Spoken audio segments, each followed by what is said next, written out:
네, 뉴스타트 3부 미국 대선 상황 자세히 짚어보겠습니다. 이 시각 현재 미국 대선 본투표가 경합주 7곳을 포함해서 미국 전역에서 진행되고 있습니다. 네, 우리 시각으로 오전 8시부터 본격적인 개표가 시작될 것으로 보이는데 당선 확정까지는 시간이 걸릴 것으로 보입니다. 미국 뉴욕을 연결해서 현재 투표 상황 알아보겠습니다. 이승윤 특파원. 네, 미국 뉴욕 맨하탄입니다. 네, 미국 전역에서 주마다 대선 본투표가 진행 중이죠. 네, 그렇습니다. 투표가 미국 현지 시각으로 오늘 오전 7시부터 진행 중입니다. 평일 저녁인데도 여전히 많은 유권자들이 소중한 한 표를 행사하고 있습니다. 이 시각 현재 미국 50개 주와 워싱턴 DC에서 투표가 진행 중인데요. 가장 먼저 본투표가 종료되는 인디애나주와 켄터키주에서 현지 시각으로 저녁 6시에 투표가 마무리되고 7개 경합주에서는 미 동부 시각 기준으로 밤 10시까지 진행됩니다. 미 대선 투표 최종 마감은 알래스카주인데 우리 시각으로 오후 3시에 종료됩니다. 투표소를 찾은 유권자들의 이야기를 들어봤습니다. This election, because of course choosing between the two presidential candidates says a lot about our direction of our country moving forward. I would dream of a better future where people feel safer making their vote and their voice heard. I want everybody to feel more relaxed.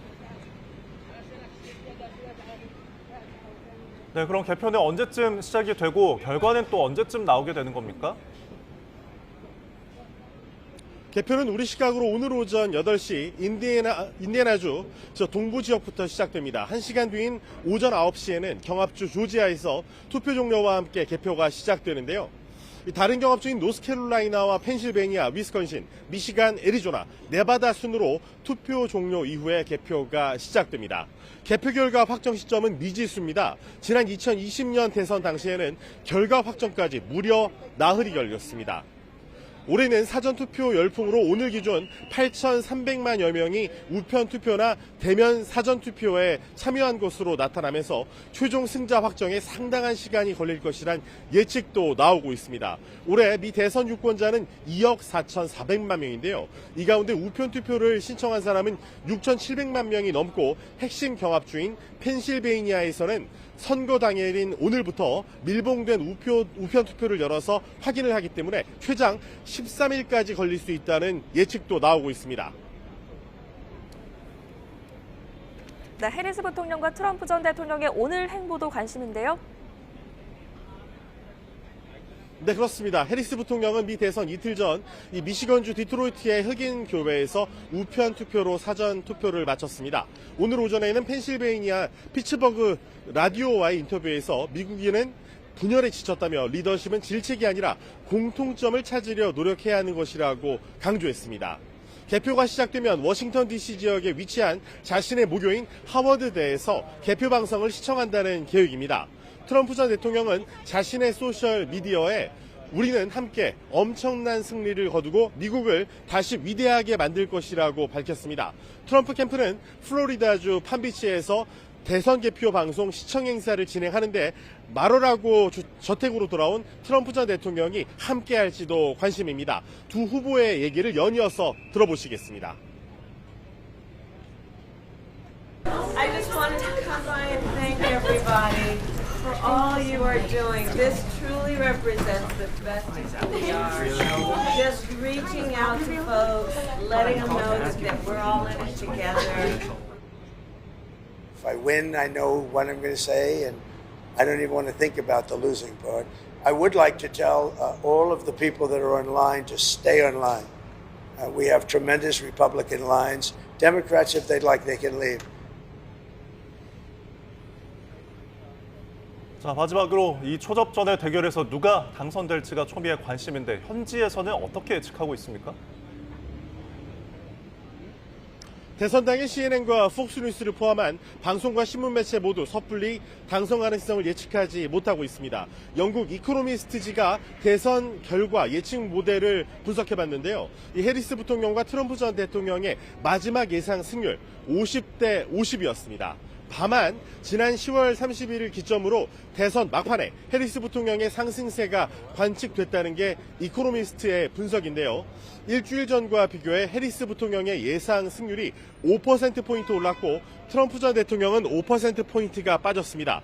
두 후보의 선거인단 확보 예상은 이 해리스 부통령이 270명, 그리고 이 트럼프 전 대통령이 268명입니다. 그래서 해리스가 트럼프보다 2명 앞서는 것으로 나타났지만 여전히 박빙 상황입니다. 지금까지 뉴욕에서 YTN 이승윤입니다.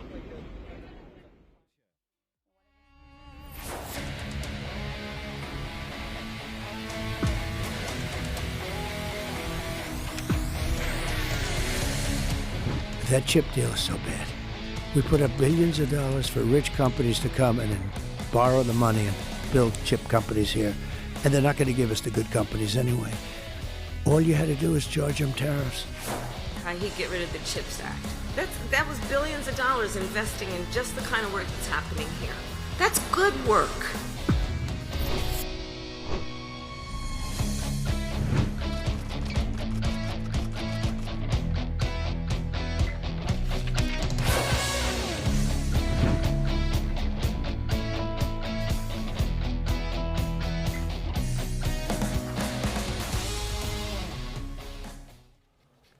네, 미국의 제47대 대통령을 뽑기 위한 선거 투표가 현재 진행이 되고 있습니다. 전례를 찾기 어려운 초박빙 승부가 이어지면서 결과가 더욱 주목되고 있습니다. 판세 전망과 또 우리나라에 미칠 영향을 석병훈 이화여대 경제학과 교수와 함께 짚어보겠습니다. 교수님, 어서 오십시오. 안녕하십니까? 예, 어서 오십시오.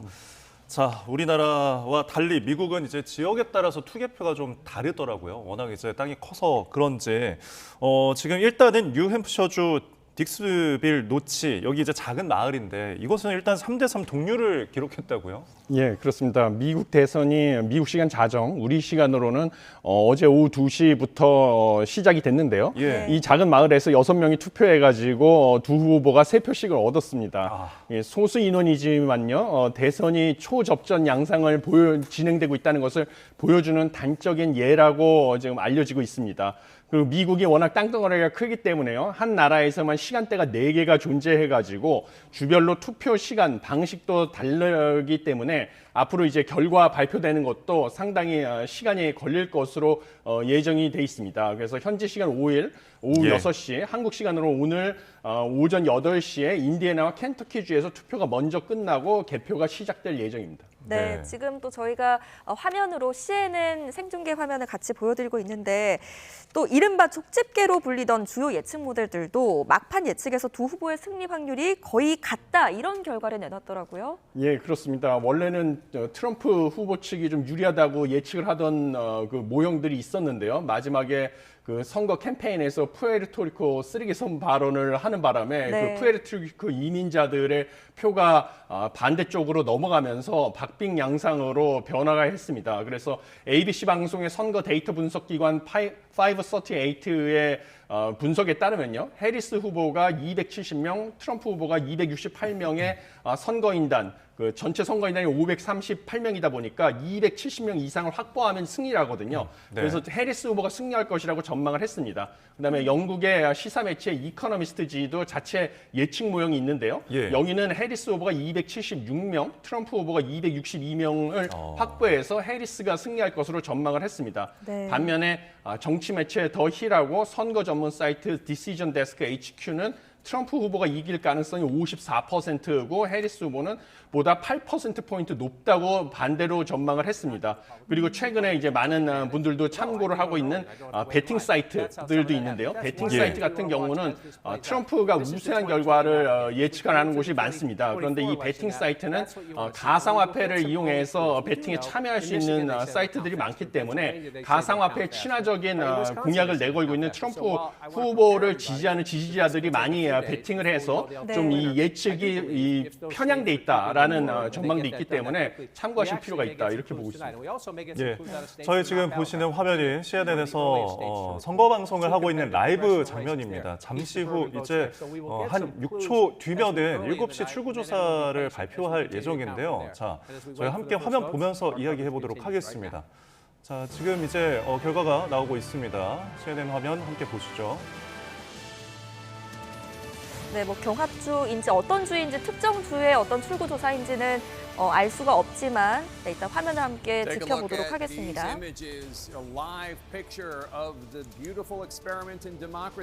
현재 발표가 되고 있는데요.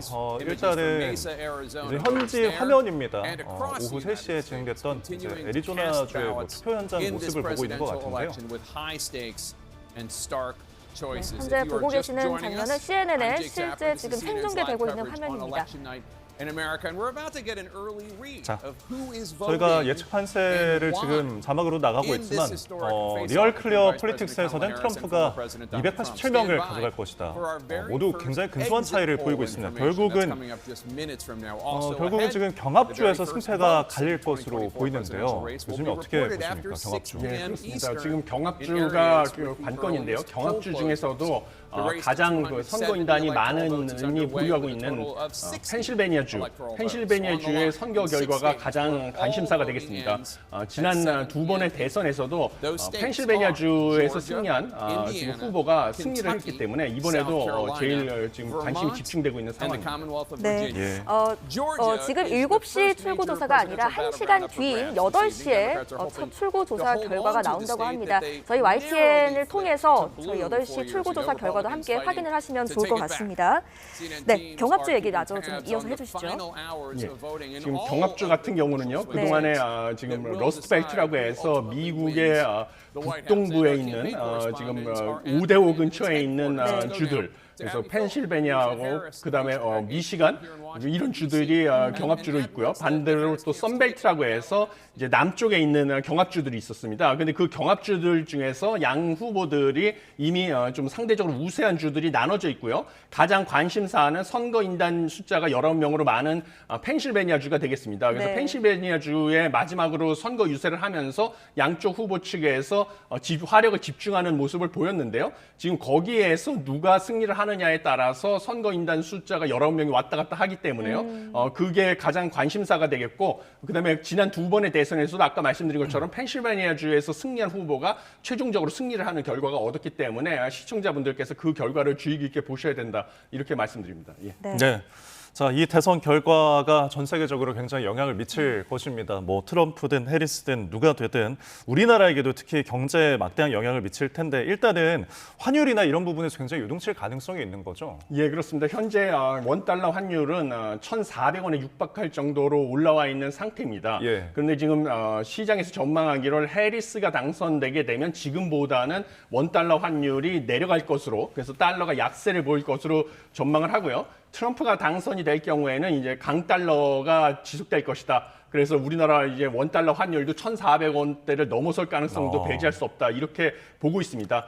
가장 큰 이유는 지금 두 후보 측에서 여러 가지 감세 정책을 공약으로 내걸었는데요. 네. 지금 트럼프 후보가 당선이 됐을 경우에 감세 정책으로 인해서 재정 적자가 더 크게 늘어날 것으로 전망되기 때문입니다. 그 CRFB라는 단체에서 추정한 바에 따르면요, 해리스 후보의 공약은 2025년부터 향후 10년간 미국의 재정 적자를 5조 달러 증가시킨다라고 전망이 됐는데, 반면에 트럼프 후보의 공약은 2배가 넘어가는 7.5조 달러를 증가시키는 것으로 지금 전망이 되고 있습니다. 그렇게 되면 이 적자를 갖다가 결국 국채를 발행해서 메꿔야 되고요. 예. 국채 발행량이 늘어나게 되면 국채 가격이 떨어지면서 국채 금리가 상승을 하게 됩니다.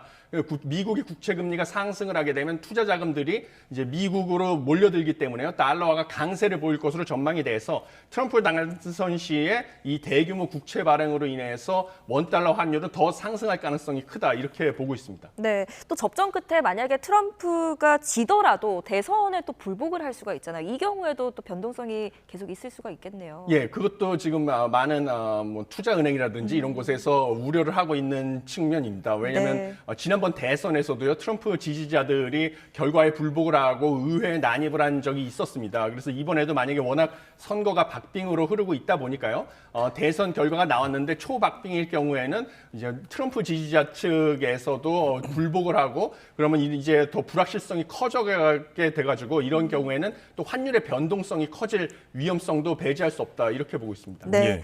또 특히 트럼프 후보의 공약 중에 하나가 우리 주요 수출 품목인 반도체에도 직접적인 영향을 줄 수 있을 거라고요. 예, 그렇습니다. 트럼프 후보가 당선될 경우에는요, 그 반도체 보조금이 축소될 것이다라는 지금 관측이 제기가 되고 있습니다. 왜냐하면 트럼프 후보가 선거 운동 과정에서요, 미국에서 이 칩스법이라고 해서 반도체 생산 기지를 미국 내에 만드는 조건으로 여러 가지 보조금을 지급하기로 한 법안을 지금 유지하고 있고요. 우리나라의 삼성전자와 SK 하이닉스도 삼성전자는 8조 원, SK 하이닉스는 6천억 원의 보조금을 받기로 하고 바이든 정부에서 받기로 하고 지금 미국에서 공장을 건설하고 있는 상황입니다. 그런데 트럼프는 선거운동 과정에서 이런 보조금을 줄 필요가 없다. 막대한 관세를 부과하면 관세를 우회하기 위해서라도 외국 기업들이 미국에 생산 시설을 지을 것이다라고 얘기를 한 바가 있습니다. 그래서 트럼프가 당선될 경우에는 이 칩스법을 갖다가 지금 되돌리고 우리 반도체 기업들이 받기로 했던 보조금도 지급하지 않는 게 아니냐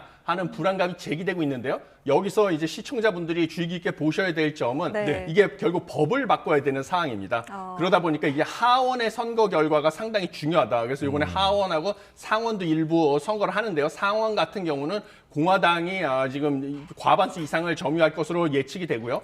하원은 상당히 박빙입니다. 그래서 누가 대통령이 되든 간에 하원은 지금 민주당이 될지 공화당이 될지 거기도 지금 예측이 불가능한 상황인데요.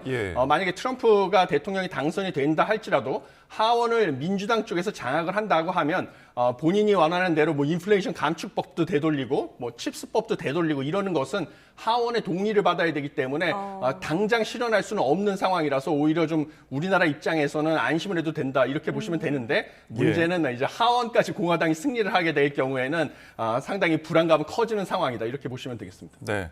그리고 일단 미국과 중국의 패권 경쟁은 계속되고 있잖아요. 뭐 강경 입장 혹은 그보다 덜한 입장, 뭐 해리스, 트럼프 조금 다르긴 하지만 그래도 이 분쟁 수위가 계속되는 것은 우리 경제에 좀 영향을 미칠 수 있다는 거 아닐까요? 예, 당연히 우리나라가 사실은 미국하고 중국이 우리나라의 1, 2위 수출국입니다. 전체 수출에서 차지하는 비중이 두 나라가 이제 20%씩 해가지고 1, 2위 국가이기 때문에요. 두 나라 간의 무역 분쟁이 격화되면 두 나라가 서로 상호 간에 보복 관세를 부과하기 시작하고요. 그럼 우리가 양쪽의 나라로 수출을 해야 되는 우리나라 입장에서도 그 보복 관세 장벽에 유탄을 맞을 수밖에 없는 상황입니다. 그래서 지금 우리나라가 최대 피해자가 될 수도 있다. 이런 전망이 제기가 되고 있습니다. 특히 이번에 대선이 초박빙으로 흐르고 있고요. 그다음에 대선에서 최대 격전지인 러스트벨트 같은 경우는 중국의 값싼 수입품이 우리의 일자리를 뺏었다라는 생각하는 유권자들이 대부분이라서요. 두 후보 측에서 누가 승리를 하든 간에 중국에 대해서는 사실 무역 장벽을 높일 가능성이 크다. 그런 것을 공약으로 제시를 했습니다. 그래서 지금 사실 미중 갈등은 더 커질 가능성이 크고요. 그러면 우리나라 입장에서는 이제 미국이 특히 트럼프가 될 경우에는 뭐 보편적인 관세를 부과해서 관세도 지금 평균 3%인데 최대 20%까지 올리겠다. 그리고 중국은 60%까지 올리겠다. 얘기를 하면 중국도 이제 가만히 있을 수 없기 때문에 보복 관세를 부과할 수밖에 없거든요. 그러면 더 걷잡을 수 없이 피해가 커질 수 있고요. 그다음에 지금 해리스 후보가 당선이 된다 할지라도 미국과 중국에서 미국의 안보에 위협이 되는 첨단 기술 분야에서 중국을 공급망에서 배제하고자 하기 때문에 중국으로의 우리 반도체 수출이나 이런 데에 제약을 가할 가능성이 큽니다. 그래서 어느 후보가 되든 간에 좀 피해는 불가피하지만 트럼프 후보가 되는 경우에 또 상대적으로 수출이 타격을 받을 가능성이 크다 이렇게 보고 있습니다. 네, 짚어주신 것처럼 어떤 결과가 나오든 우리나라에는 어떤 타격이 있을 것으로밖에 안 보이는데 이런 상황에 우리 정부도 좀 대응책을 마련해야 될 것 같은데요. 예, 우리 정부도 여러 전문가들한테 자문도 받고 이래서 대응책을 준비하는 것으로 알고 있습니다. 저도 개인적으로는 뭐 칼럼도 쓰고 여러 가지 자문도 하고 이러면서 대응할 방법에 대해서도 의견을 제시하고 있는데요. 제가 보기에는 이제 누가 되든 간에 아까 말씀드린 것처럼 미중 간의 갈등이 격화될 상황이고요. 우리는 어찌됐든 미국과 중국 양쪽으로 수출을 해야 되는 나라이기 때문에요. 가장 중요한 것은 미국에서 관세 장벽이 올라갔을 때 관세 장벽을 우회해서 미국에 수출할 방법을 여러 경로를 확보해 놓는 게 가장 중요하다 이렇게 보고 있습니다.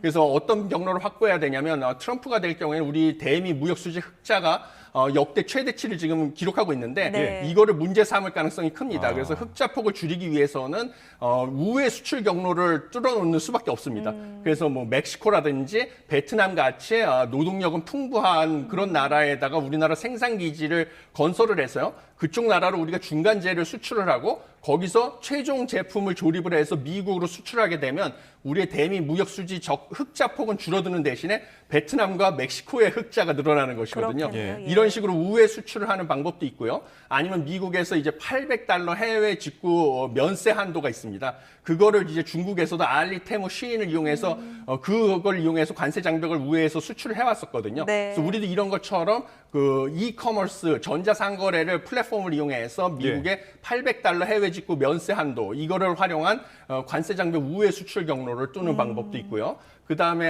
미국과 뭐 소비 패턴과 소득 수준이 비슷한 유로피안 유니언, EU 쪽으로 수출 시장을 확대하는 방법도 있습니다. 네. 이런 식으로 대응을 하는 것이 바람직하다 이렇게 보고 있습니다. 자, 저희가 미국에서는 또 예상할 수 있는 시나리오가 FTA를 이제 다시 좀 협상을 하자 이런 제안도 있을 수 있지 않을까요? 예, 그렇습니다. 만약에 지금 트럼프가 당선이 된다고 하면요. 예. 트럼프 행정부 1기 때도 한미 FTA를 재협상을 했습니다. 네. 그리고 그것을 뭐 최고의 성과라고 생각을 하고 있는데요. 이번에 다시 당선이 되면 이제 보편적 관세를 부과한다고 해도요. 한국은 FTA가 체결돼 있기 때문에 예. 당장의 타격은 피할 수가 있습니다. 그렇기 때문에 한국에다가는 이제 양자 협상을 통해서 FTA를 재협상을 하자라고 요구할 가능성이 크다고 보고 있습니다. 그래서 이 경우에 사실 중국 같은 경우는 미국이 보복 관세를 올리면 보복 관세로 대응하기보다는 여러 가지 비관세 무역 장벽을 올리는 방향으로 그동안에 대응을 해왔었습니다. 예. 그래서 미국 수출품에 대해서 뭐 검수 절차를 추가한다든지 이런 식으로 대응을 해왔거든요. 그래서 우리나라 같은 경우도 그런 식으로 대응하는 것도 한 가지 옵션이 될 수 있고요. 그 다음에 사실 우리는 내수 시장이 중국보다 작기 때문에 네. 미국과 맞불로 이렇게 관세 장벽도 올리고 비관세 장벽도 올리는 방식으로 싸울 수는 없습니다. 예. 그렇기 때문에 한미 FTA 재협상을 요구를 하게 되면 우선순위를 정해가지고 좀 국익을 최우선으로 생각해서 양보할 거는 양보하고 얻어낼 것은 최대한으로 얻어내는 방식으로 협상에 임하는 방법밖에 없다 이렇게 보고 있습니다. 네, 알겠습니다. 뭐 관세, 수출, 환율 또 여러 가지 방면에서 타격을 받을 것으로 보이는데 국제 금융시장의 변동성은 또 어떻게 전망을 좀 하세요? 예, 국제 금융시장도 지금 사실 불확실성이 제일 안 좋아하는 이슈인데요. 네. 지금 일단 대선에서 누가 이길지 몰라서 불확실성이 크고요. 예. 이것이 반영이 돼가지고 대표적인 안전자산이라고 하는 금의 가격이 지금 사상 최고치를 경신하고 있습니다. 그래서 불확실성이 크고 누가 되느냐에 따라서 정책 기조가 바뀔 수가 있기 때문에 지금 안전자산이 금의 수요가 몰려가고 있습니다. 심지어 이 트럼프 측과 해리스 측은 뭐 지금 러시아 우크라이나 전쟁에 대한 입장, 그다음에 중동 정세에 대한 입장도 상반되기 때문에요. 네. 이것이 또 불확실성을 더 가중해서 안전자산인 금에 대한 수요를 끌어올리는 상황입니다. 네. 그리고 아까 말씀드린 것처럼 미 국채 같은 경우도요. 원래는 예. 안전자산으로서 금과 국채가 경쟁을 하는 형국인데 예. 미 국채는 어느 후보가 되든 간에 지금 미국의 재정 적자가 크게 늘어날 것으로 전망이 되기 때문에요. 국채 금리도 역시 상승을 하고 있고 또 국채에 대한 수요도 증가할 가능성이 큽니다. 그래서 이런 부분 때문에 지금 국제 정세 금융시장 역시 좀 요동을 치고 있는 상황이고요. 그다음에 미국의 달러화 역시 강세를 보여가지고 6개 주요 통화 대비 달러의 화의 가치를 나타내는 달러 지수 역시 예. 오히려 지금 미 연준이 정책 금리를 인하했고 올해 2회 정도 더 인하할 것으로 발표를 했음에도 불구하고 반대로 미 국채 금리는 상승을 하고 달러는 강세를 보이고 있습니다. 그래서 기존의 그 경제학 이론과를 반대 방향으로 가고 있는 것이거든요. 예. 그래서 이런 지금 변동성이 큰 상황이라고 보시면 되겠습니다. 네. 네. 뭐 지금 대선 개표도 진행이 되고 투표도 진행이 되고 있지만 일단은 이번 주 FOMC도 예정이 되어 있잖아요. 이게 이제 내일부터인데 금리 아까 말씀하신 것처럼 미국에서 조금 더 인하할 가능성이 있고 그럼 우리도 올해 이제 마지막 통화정책 방향 결정 회의가 남아 있는데 그 영향을 여전히 받을 수밖에 없겠죠.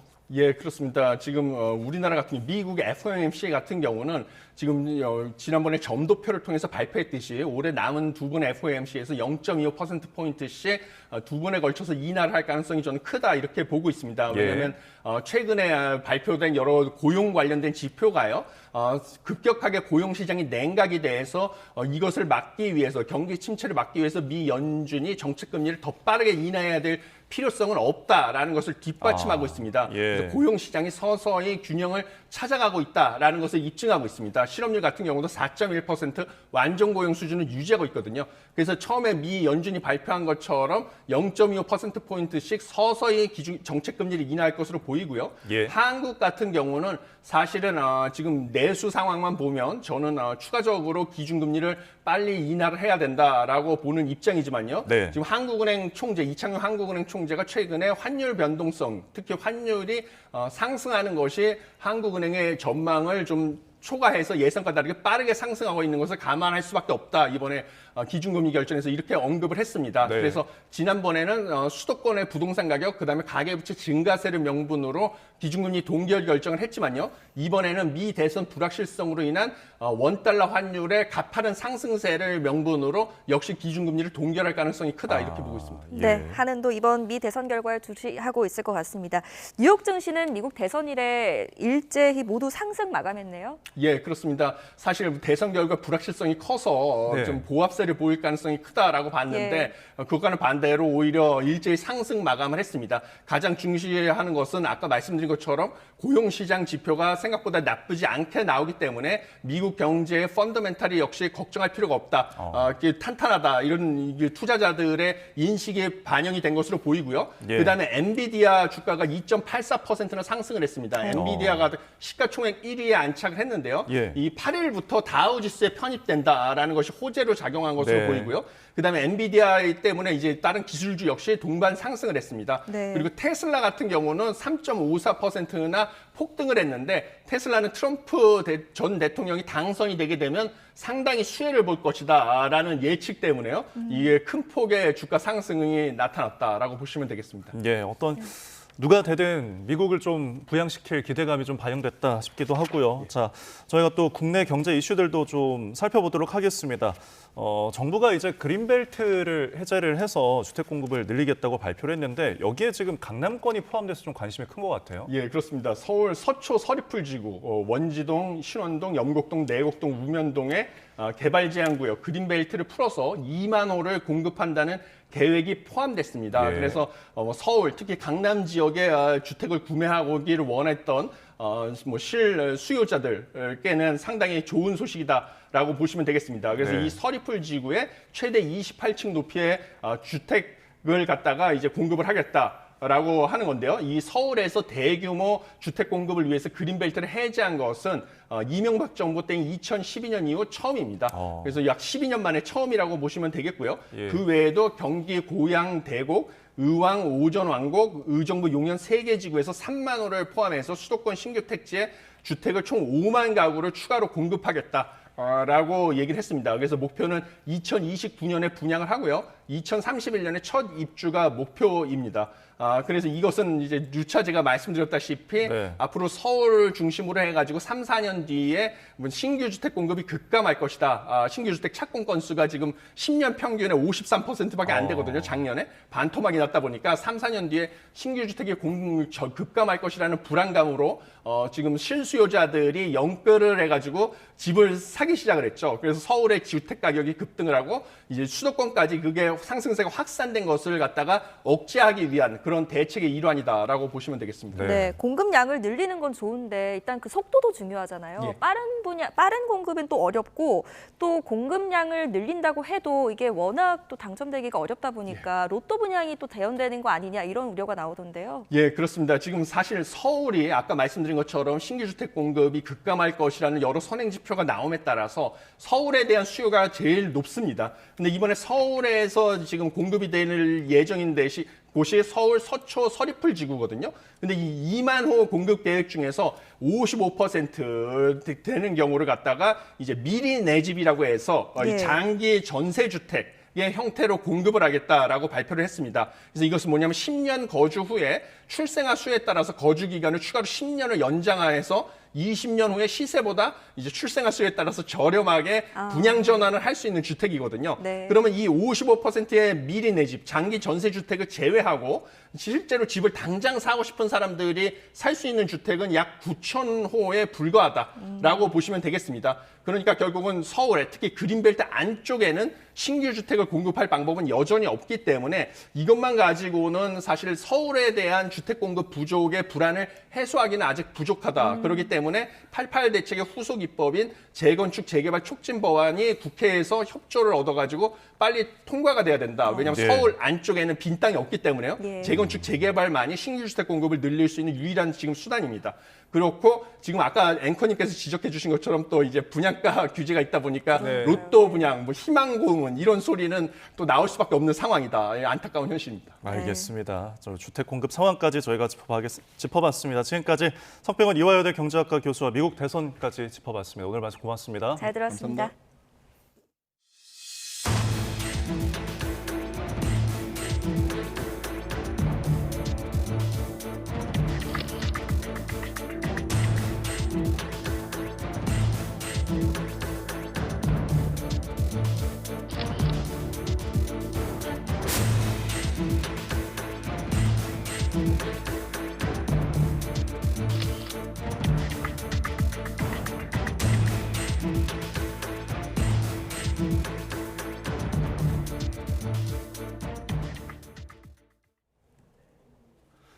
네, 오늘의 주요 국회 일정 살펴보겠습니다.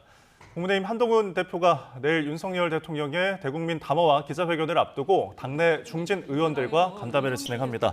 당 관계자는 한 대표가 오늘 오후 국회에서 당내 5선, 6선 의원들과 3선과 4선 의원들을 연달아 만날 예정이라고 밝혔습니다. 의제는 정해지지 않았지만 대통령 담화 하루 전 진행되는 회동이니만큼 특별 감찰관, 명태균 녹취록 등 당내 현안 관련 의견 수렴이 이뤄질 것으로 보입니다. 더불어민주당이 금융투자소득세 폐지 후속 조치로 국내 주식시장 활성화를 위한 당 차원의 전담기구를 본격적으로 가동합니다. 민주당 주식시장 활성화 TF는 국회에서 첫 회의를 열고 주주 이익을 보호하는 상법 개정과 자본시장을 선진화하기 위한 관련법 개정 등을 논의할 계획입니다. TF 단장은 국회 기획재정위원인 재선 오기형 의원이 맡기로 했는데 출범식엔 박찬대 원내대표도 참석해서 힘을 실을 예정입니다. 여야가 667조 원 규모의 내년도 예산안에 대한 정부의 긴축재정 기조를 놓고 국회 토론회에서 충돌했습니다. 국회 예산결산위원회 여당 간사인 국민의힘 구자근 의원은 예산안이 건전재정 기조를 확실히 지켰다며 비효율적 사업을 과감히 축소하는 지출 효율화를 추진한 덕분일 것이라고 평가했습니다. 반면 야당 간사인 민주당 허영 의원은 대기업과 부자 감세로 인해 세수가 줄어 긴축재정을 하게 된 거라며 또다시 세수가 결손나는 악순환의 고리가 이어질 수밖에 없다고 비판했습니다. 남해고속도로 동김의 나들목 근처에서 음주운전자가 몰던 차량에 수신호 중이던 30대 여성이 치여 숨졌습니다. 파주의 한 숙박업소에선 50대 여성이 흉기에 찔려 숨진 채 발견됐는데 경찰은 함께 있던 남성을 붙잡아 조사 중입니다. 밤사이 사건 사고 소식 윤웅성 기자가 종합했습니다. 앞부분이 심하게 부서진 차량이 견인차에 실렸습니다. 또 다른 차량은 뒷부분이 아예 사라지고 바퀴만 덩그러니 남았습니다. 오늘 새벽 0시쯤 남해고속도로 부산 방향 동김해 나들목 근처를 달리던 승용차가 2차선에 정차 중인 SUV를 덮쳤습니다. 이 사고로 SUV 뒤편에 서 있던 30대 여성이 현장에서 숨졌습니다. 숨진 여성은 차량이 고장나 수신호를 하고 있던 것으로 파악됐습니다. 고장이 나놓으니까 차가 섰고 거기서 이제 후방 조치를 내렸어요. 후방 조치를 하다가 볼보 차량이 흉미추를 했습니다. 사고 당시 승용차 운전자는 면허 취소 수준의 만취 상태였던 것으로 조사됐습니다. 경찰은 블랙박스 등을 토대로 정확한 사고 경위를 조사하고 있습니다. 어제 오후 5시 20분쯤 경남 진주시 지편면에 있는 단독주택에서 불이 났습니다. 소방당국이 30분 만에 불을 껐지만 집안에서 몸이 불편한 70대 남성이 숨진 채 발견됐습니다. 숨진 남성의 부인도 연기 흡입 등으로 병원에 옮겨졌습니다. 어젯밤 9시 반쯤 경기 파주시에 있는 숙박업소에서 50대 여성이 흉기에 찔려 숨진 채 발견됐습니다. 신고를 받고 출동한 경찰은 함께 있던 50대 남성을 살인 혐의로 긴급 체포했습니다. 경찰은 남성을 상대로 숨진 여성과의 관계와 범행 경위 등을 조사하고 있습니다. YTN 윤홍성입니다. 홀로 어린 딸을 키우던 30대 여성이 불법 사채업자들의 고금리 압박과 지인들에 대한 불법 추심에 시달리다 스스로 목숨을 끊었습니다. 유서에는 딸을 향한 애절한 마음과 함께 사채에 덫에 걸려 극단적 선택에 내몰린 정황이 고스란히 담겼는데 경찰도 정식 수사에 착수했습니다. 이현정 기자가 단독 취재했습니다. 지난 9월 30대 여성 A씨가 전북 전주에 있는 펜션에서 스스로 목숨을 끊었습니다. 8장이 걸친 유서에는 6살 딸에 대한 애정과 미안함이 가득했습니다. 죽어서도 다음 생이 있다면, 다음 생에서도 사랑한다. 사랑한다, 내 새끼 사랑한다. 그런데 노트에는 알 수 없는 숫자들이 함께 적혀 있었습니다. 조대리 90만 원, 고부장 40만 원, 돈을 빌린 사채업자들과 액수를 적어둔 겁니다. 차라리 나한테 톡 까놓고 나 일이 급해가지고 썼다고 했으면 얘기 대화를 나눴어야 되는데. A씨는 불법 사채업자들에게 괴롭힘을 당하고 있었습니다. 수십만 원으로 시작된 빚은 연이율 수천 %에 달하는 살인적 금리에 한 달이 안 돼 1,000만 원이 넘게 불어났던 것으로 보입니다. A씨는 다른 사채업자들에게 돈을 빌려 돌려막기를 시도했지만 곧 한계에 부딪혔습니다. 그러자 사채업자들은 A씨 가족과 지인들에게 연락하며 압박하기 시작했습니다. 이들은 A씨 가족 사진은 물론 딸이 다니는 유치원과 집 주소까지 포함한 협박 메시지를 하루에 수백 통씩 뿌렸습니다. 심지어 A씨 딸이 다니는 유치원 선생님에게도 전화해 아이를 보러 가겠다며 위협했습니다. 지금 보고 싶다고 온다고. 아니 애한테 끝까지 그런다는 거는. 가족에게는 평생 따라가 죽이겠다며 협박했는데 A씨가 숨진 뒤에도 연락해 막말을 서슴지 않았습니다. 잘 죽었다고 하죠. 곁으로 식구들하고 다 보내준다고. 경찰은 A씨 죽음과 관련한 불법 사채업자들에 대해 정식 수사에 착수했습니다. 이들이 대포폰과 대포통장을 사용했지만 경찰은 자금 흐름 등을 추적해 수사망을 좁혀가고 있습니다. YTN 이현정입니다. 올해로 19회째를 맞는 부산 불꽃축제가 이번 주말 광안리 앞바다를 수놓습니다. 광안대교를 배경으로 피우는 불꽃 8만 발이 가을밤 잊지 못할 추억을 선사할 것으로 보입니다. 김정호 기자입니다. 광안대교를 배경으로 펼쳐지는 빛의 향연, 400m 크기로 퍼지는 초대형을 포함한 불꽃 8만 발이 이번 주말 밤바다 위를 수놓습니다. 19회째를 맞은 올해 부산 불꽃축제는 상징이라고 할 수 있는 나이아가라 연출 등에 더해 낙하산과 문자 등 새로운 시도도 선보입니다. 또 광안대교에서 쏘는 불꽃을 확대하는 등 전체적으로 더 화려한 그림을 준비했다는 게 축제 조직위원회 설명입니다. 예전에 바지선에 배치했던 물량을 올해는 광안대교로 집중 배치를 더해서 광안대교를 활용한 대형 타상 불꽃이 예년보다 더 많이 연출될 예정입니다.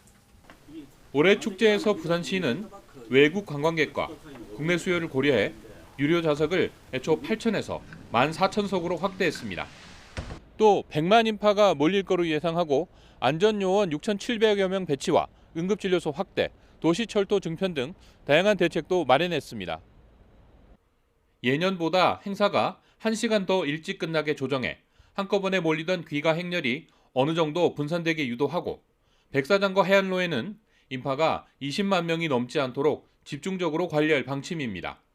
해관부의 축제 매뉴얼상에 보면은 1제곱미터당 4명 이하로 이렇게 근거가 되어 있습니다만 우리 부산 불꽃축제는 1제곱미터당 3명 이하로 이렇게 안전을 더 강화를 해서. 다만 숙박업소와 식당 등에 대해 부산시가 지도 점검을 벌이고 있지만 바가지 요금 문제는 해결하지 못했습니다. 평소보다 4배 넘는 숙박비를 받거나 별도 자릿세를 요구하는 사례가 올해도 눈살을 찌푸리게 합니다. YTN 김종호입니다.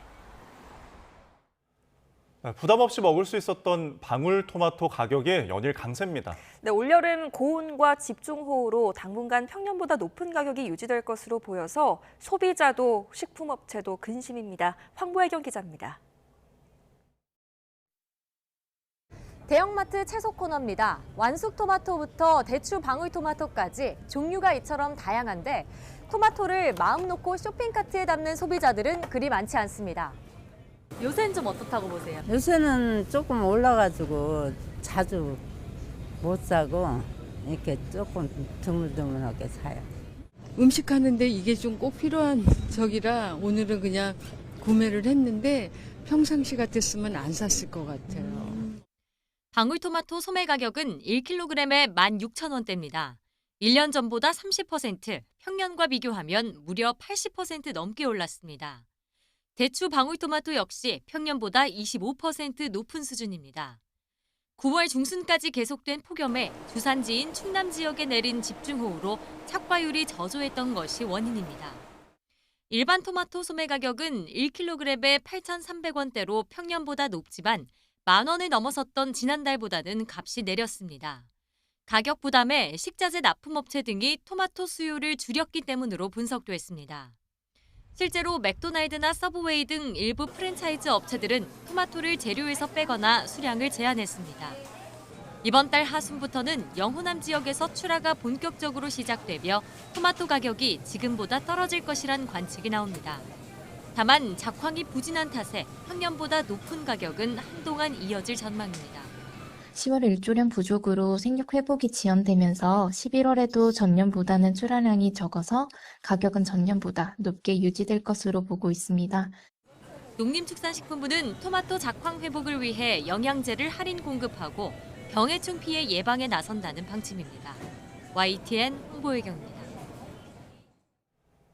어제 저녁 7시 반쯤 경기 화성시 송산면 평택시흥 고속도로 평택 방향 시화대교 인근에서 버스 세대와 승용차 한 대가 부딪히는 사고가 났습니다. 이 사고로 버스 승객과 승용차 운전자 등 15명이 크고 작은 부상을 입고 병원으로 옮겨졌습니다. 지난 8월 발생한 인천 청라동 아파트 전기차 화재와 관련해 아파트 관리소장이 추가로 입건됐습니다. 인천경찰청 형사기동대는 안전관리를 제대로 하지 않아 입주민 등을 다치게 한 혐의로 아파트 관리소장 50대 A씨를 불구속 입건했다고 밝혔습니다. 투자금 명목으로 직장 동료로부터 2억 원을 가로챈 40대 공무원이 1심에서 실형을 선고받았습니다. 수원지방법원은 사기 혐의로 기소된 A씨에게 징역 3년을 선고했습니다. 재판부는 A씨가 초범이지만 피해자를 적극적으로 속여 돈을 가로챘고 피해가 완전히 회복되지 않았다고 질타를 했습니다. 지방자치단체 소속 공무원인 A씨는 재작년 8월부터 지난해 4월까지 직장 동료 B씨로부터 투자금 명목으로 31차례에 걸쳐 2억여 원을 받아 가로챈 혐의를 받습니다. 네, 이번엔 출근길 날씨 알아보겠습니다. YTN 야외 스튜디오 연결합니다. 윤수빈 캐스터. 네, 윤수빈입니다. 네, 오늘 아침이 어제보다 더 춥다고요? 네, 맞습니다. 오늘 아침 출근길 어제보다 추위의 기세가 더 강해졌습니다. 오늘 아침 서울 기온은 4.2도로 하루 만에 또다시 올가을 최저 기온을 경신했고요. 찬바람이 불면서 더 춥게 느껴지고 있습니다. 낮 동안에도 종일 쌀쌀할 것으로 보이는 만큼 옷차림 따뜻하게 하고 나오셔야겠습니다. 네, 이렇게 춥다 보니 일부 지역에서 첫서리와 얼음이 관측이 됐다고요? 네, 밤사이 중부 내륙을 중심으로 기온이 영하권까지 떨어지면서 북춘천을 비롯한 중부 일부 내륙으로는 올가을 첫 서리와 첫 얼음이 관측되기도 했습니다. 농작물 관리에도 신경 써주셔야겠습니다. 자세한 지역별 현재 기온부터 살펴보도록 하겠습니다. 오늘 아침 대부분 지역의 기온이 5도 안팎을 보이며 춥습니다. 특히 중부 일부 지역은 영하권을 보이는 곳도 있는데요. 현재 서울 4.2도, 대관령 영하 3.6도, 파주는 영하 2.4도까지 떨어졌습니다. 한낮에도 어제보다 2에서 3도가량 낮아 종일 쌀쌀하겠습니다. 오늘 서울 한낮 기온 12도, 광주 14도, 대구는 15도에 머무르겠습니다. 절기 입동인 내일은 서울 아침 기온이 2도까지 곤두박질하며 이번 추위가 절정에 달하겠고요. 이후 금요일부터는 예년 기온을 회복하면서 추위가 점차 누그러질 전망입니다. 오늘 아침 강원 산간으로는 어제 내린 비나 눈이 얼어서 도로 살얼음이 만들어지는 곳이 있겠습니다. 속도를 줄이는 등 교통 안전에도 각별히 유의해 주시기 바랍니다. 지금까지 YTN 윤수빈입니다. 이상으로 뉴스 세트를 마칩니다. 활기찬 아침 보내시기 바랍니다. 시청해주셔서 고맙습니다.